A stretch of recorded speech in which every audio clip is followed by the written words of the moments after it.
ആകാശവാണി.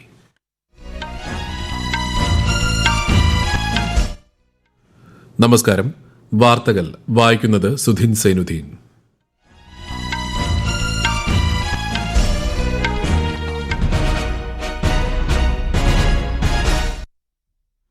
പ്രധാന വാർത്തകൾ.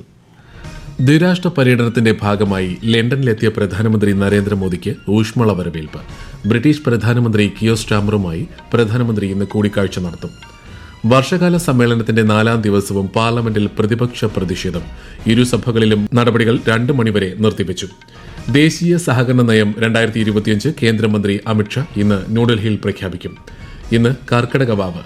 പിതൃമോക്ഷ പുണ്യം തേടി ബലിതർപ്പണ കേന്ദ്രങ്ങളിലെത്തിയത് 10,000. ചൈനീസ് പൌരന്മാർക്കുള്ള ടൂറിസ്റ്റ് വിസ 5 വർഷത്തെ ഇടവേളയ്ക്ക് ശേഷം പുനരാരംഭിച്ച് ഇന്ത്യ. മാഞ്ചസ്റ്റർ ക്രിക്കറ്റ് ടെസ്റ്റിൽ ഇംഗ്ലണ്ടിനെതിരെ ഇന്ത്യയുടെ 1ാം ഇന്നിംഗ്സ് ബാറ്റിംഗ് ഉച്ചതിരിഞ്ഞ് പുനരാരംഭിക്കും. വാർത്തകൾ വിശദമായി. ദ്വിരാഷ്ട്ര പര്യടനത്തിന്റെ ഭാഗമായി ലണ്ടനിലെത്തിയ പ്രധാനമന്ത്രി നരേന്ദ്രമോദിക്ക് ഊഷ്മള വരവേൽപ്പ്. ബ്രിട്ടീഷ് പ്രധാനമന്ത്രി കിയർ സ്റ്റാമറുമായി പ്രധാനമന്ത്രി ഇന്ന് കൂടിക്കാഴ്ച നടത്തും. ബ്രിട്ടീഷ് പ്രധാനമന്ത്രിയുടെ ഔദ്യോഗിക വസതിയിൽ നടക്കുന്ന കൂടിക്കാഴ്ചയിൽ പ്രതിരോധം, വ്യാപാരം, സാങ്കേതികവിദ്യ എന്നീ മേഖലകളിൽ ഉഭയകക്ഷി ബന്ധം ശക്തിപ്പെടുത്തുന്നത് ലക്ഷ്യമിട്ടുള്ള ചർച്ചകൾ നടക്കും. ഇന്ത്യ UK സ്വതന്ത്ര വ്യാപാര കരാറിലും ഇരു രാജ്യങ്ങളും ഒപ്പുവയ്ക്കും. ബ്രിട്ടീഷ് വിപണിയുടെ സമസ്ത മേഖലകളിലും ഇന്ത്യൻ ഉൽപ്പന്നങ്ങൾക്ക് വ്യാപാര സാധ്യത ഉറപ്പുവരുത്തുന്ന കരാറിലൂടെ തീരുവ ഇളവുകളും ലഭ്യമാകും. ബ്രിട്ടീഷ് രാജാവ് ചാൾസ് മൂന്നാമനെയും ശ്രീ മോദി സന്ദർശിക്കും. വിദേശ പര്യടനത്തിന്റെ 2ാം ഘട്ടത്തിൽ നാളെ മാൽദ്വീപ്സിലെത്തുന്ന പ്രധാനമന്ത്രി പ്രസിഡന്റ് മുഹമ്മദ് മുയ്സുമായി കൂടിക്കാഴ്ച നടത്തും. ശനിയാഴ്ച നടക്കുന്ന മാൽദ്വീപ്സ് 60ാം സ്വാതന്ത്ര്യദിനാഘോഷങ്ങളിൽ പ്രധാനമന്ത്രി വിശിഷ്ടാതിഥിയാകും. വർഷകാല സമ്മേളനത്തിന്റെ 4ാം ദിനമായ ഇന്നും പാർലമെന്റിൽ പ്രതിപക്ഷ പ്രതിഷേധം. ഇരുസഭകളിലും നടപടികൾ 2 മണിവരെ നിർത്തിവച്ചു. ബീഹാർ തീവ്ര വോട്ടർ പട്ടിക പരിഷ്കരണവും മറ്റ് വിഷയങ്ങളും ഉയർത്തി സഭാ നടപടികൾ ആരംഭിച്ചപ്പോൾ തന്നെ പ്രതിപക്ഷം മുദ്രാവാക്യങ്ങളുമായി രംഗത്തെത്തി. ചോദ്യോത്തരവേള തടസ്സപ്പെടുത്തരുതെന്ന് സ്പീക്കർ ഓം ബിർള ആവശ്യപ്പെട്ടെങ്കിലും പ്രതിപക്ഷം പിൻവാങ്ങിയില്ല. സഭയുടെ അന്തസ്സ് ഉയർത്തുന്ന രീതിയിൽ വേണം അംഗങ്ങൾ പെരുമാറേണ്ടതെന്നും സ്പീക്കർ പറഞ്ഞു. പ്രതിപക്ഷം പ്രതിഷേധം തുടർന്ന സാഹചര്യത്തിൽ സഭാ നടപടികൾ 2 മണിവരെ നിർത്തിവെക്കുകയായിരുന്നു. രാജ്യസഭയിലും സമാന രീതിയിലുള്ള പ്രതിഷേധമാണ് ഉണ്ടായത്.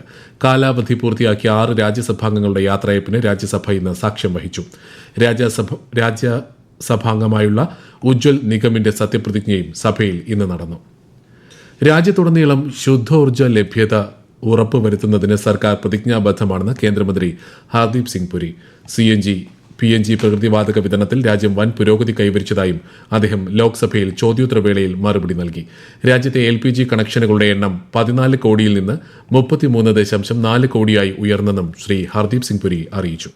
Sir, the government is committed to both PNG, CNG and all forms of energy transition, sir. Total day coverage, sir, in terms of PNG connections in 2014, sir, was 25 lakhs. Today, those connections have increased from 25 lakhs to 1.5 crores. ഇന്ത്യയിലെ സഹകരണ പ്രസ്ഥാനത്തെ അടുത്ത 2 ദശകം കൊണ്ട് പുതിയ ഉയരങ്ങളിലെത്തിക്കാൻ ലക്ഷ്യമിടുന്ന ദേശീയ സഹകരണ നയം 2025 കേന്ദ്ര ആഭ്യന്തര സഹകരണ മന്ത്രി അമിത്ഷാ ഇന്ന് ന്യൂഡൽഹിയിൽ പ്രഖ്യാപിക്കും. സഹകരണത്തിലൂടെ സമൃദ്ധി എന്ന ആശയത്തിലൂന്നി മേഖലയുടെ ആധുനികവൽക്കരണം ഇതിലൂടെ ലക്ഷ്യമിടുന്നു. സഹകരണ സ്ഥാപനങ്ങളുടെ അടിസ്ഥാനതല പ്രവർത്തനങ്ങൾ മെച്ചപ്പെടുത്തുന്നതിനുള്ള മാർഗരേഖയായിരിക്കും പുതിയ നയം.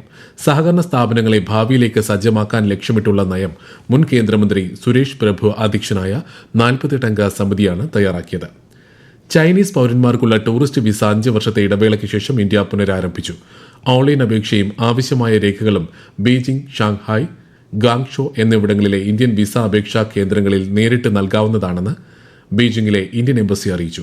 2020 ഗാൽവാൻ താഴ്വരയിലുണ്ടായ സംഘർഷത്തെ തുടർന്ന് മോശമായ ബന്ധം മെച്ചപ്പെടുത്താനുള്ള ശ്രമങ്ങൾ ഇരു രാജ്യങ്ങൾക്കുമിടയിൽ പുരോഗമിക്കുന്നതിനിടെയാണ് പുതിയ തീരുമാനം.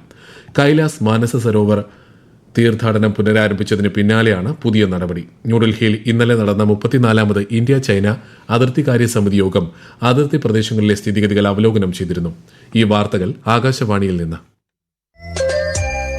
ആകാശവാണി വാർത്തകളും വാർത്താ അധിഷ്ഠിത പരിപാടികളും all India radio news Thiruvananthapuram YouTube ചാനലിലും @all India radio news Thiruvananthapuram Facebook പേജിലും AIR ന്യൂസ് _ ഇൻസ്റ്റഗ്രാം അക്കൌണ്ടിലും @AIR ന്യൂസ് _ X ഹാൻഡിലും ലഭ്യമാണ്.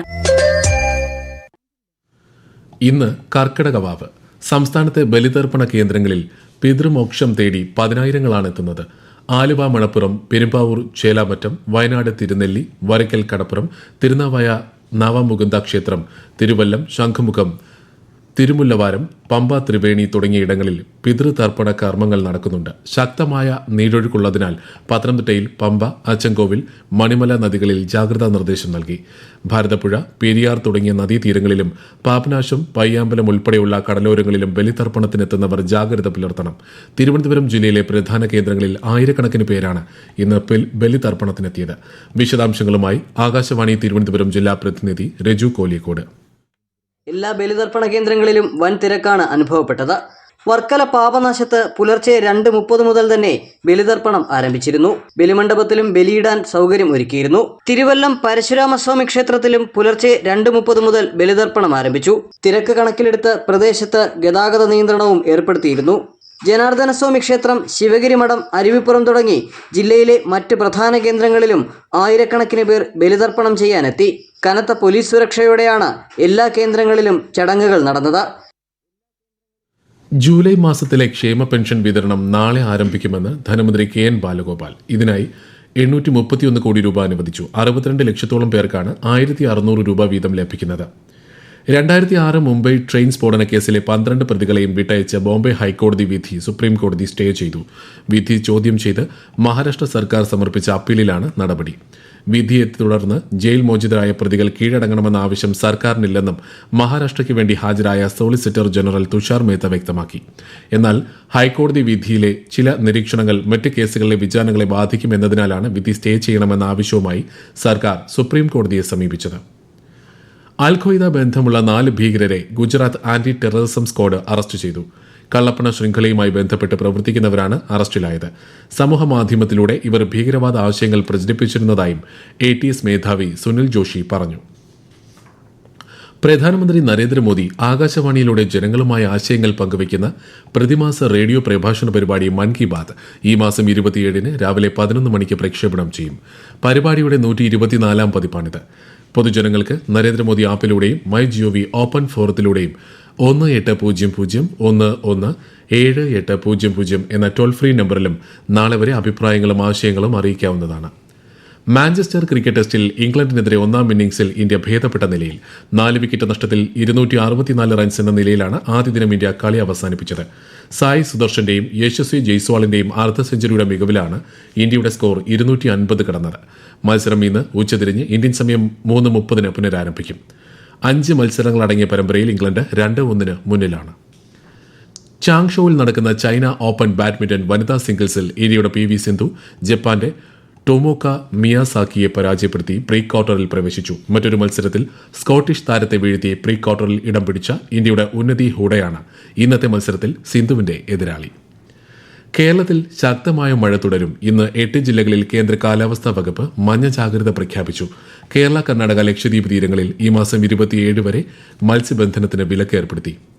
ബംഗ്ലാദേശ് മുൻ ചീഫ് ജസ്റ്റിസ് ഖൈറുൽ ഹക്കിനെ അറസ്റ്റ് ചെയ്ത് ധാക്ക പോലീസിന്റെ ഡിറ്റക്ടീവ് ബ്രാഞ്ച്. അറസ്റ്റിന്റെ പിന്നിലെ കാരണം പോലീസ് ഇതുവരെ വെളിപ്പെടുത്തിയിട്ടില്ല. 2010-11 കാലയളവിൽ ബംഗ്ലാദേശിന്റെ ചീഫ് ജസ്റ്റിസ് ആയിരുന്നു ഖൈറുൽ ഹക്ക്. ജുഡീഷ്യറിയുടെയും ജനാധിപത്യത്തിന്റെയും അധപതനത്തിന് കാരണക്കാരനാണെന്ന് ആരോപിച്ച് അറസ്റ്റ് ആവശ്യവുമായി നാഷണലിസ്റ്റ് ലോയേഴ്സ് ഫോറം കഴിഞ്ഞ ദിവസം രംഗത്ത് വന്നിരുന്നു. അന്താരാഷ്ട്ര ആണവോർജ്ജ ഏജൻസിയുടെ സാങ്കേതിക സംഘത്തിന് സന്ദർശനാനുമതി നൽകി ഇറാൻ. ഇസ്രയേലിന്റെയും US-ന്റെയും ആക്രമണത്തിൽ ഇറാനിലെ ആണവ കേന്ദ്രങ്ങൾക്കുണ്ടായ നാശനഷ്ടങ്ങൾ വിലയിരുത്തുന്നതിനും തുടർ നടപടിക്രമങ്ങൾ ചർച്ച ചെയ്യുന്നതിനുമാണ് സംഘം എത്തുന്നത്. ഇറാൻ ആണവ സമ്പുഷ്ടീകരണം തുടരുമെന്ന് ഡെപ്യൂട്ടി വിദേശകാര്യമന്ത്രി ഖാസിം ഗരിബാബാദി വ്യക്തമാക്കി. പ്രധാന വാർത്തകൾ വീണ്ടും. ദ്വിരാഷ്ട്ര പര്യടനത്തിന്റെ ഭാഗമായി ലണ്ടനിലെത്തിയ പ്രധാനമന്ത്രി നരേന്ദ്രമോദിക്ക് ഊഷ്മള വരവേൽപ്പ്. ബ്രിട്ടീഷ് പ്രധാനമന്ത്രി കിയർ സ്റ്റാമറുമായി പ്രധാനമന്ത്രി ഇന്ന് കൂടിക്കാഴ്ച നടത്തും. വർഷകാല സമ്മേളനത്തിന്റെ 4-ാം ദിവസവും പാർലമെന്റിൽ പ്രതിപക്ഷ പ്രതിഷേധം. ഇരുസഭകളിലും നടപടികൾ 2 മണിവരെ നിർത്തിവച്ചു.